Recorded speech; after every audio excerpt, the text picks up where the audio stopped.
Hello বন্ধুরা, আজকে আমরা ব্যঞ্জন বর্ণ দিয়ে শব্দ গঠন করা শিখব। চলো শুরু করা যাক। দন্ত স, দন্ত সতে সিংহ, দন্ত সতে সানাই, দন্ত সতে সবজি, দন্ত সতে সাগর, দন্ত সতে সূর্য। হ, হতে হনুমান, হতে হলুদ, হতে হরিণ, হতে হাঁস, হতে হেমন্ত। ডয় শূন্য র, ডয় শূন্য রতে গাড়ি, ডয় শূন্য রতে বিড়াল, ডয় শূন্য রতে শাড়ি, ডয় শূন্য রতে বাড়ি, ডয় শূন্য রতে মুড়ি।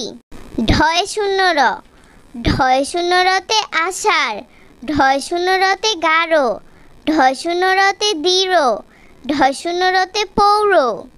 অন্ত্যেষ্টিয়, অন্ত্যেষ্টিয়তে আয়না, অন্ত্যেষ্টিয়তে ময়না, অন্ত্যেষ্টিয়তে গয়না, অন্ত্যেষ্টিয়তে ময়ূর, অন্ত্যেষ্টিয়তে পায়রা।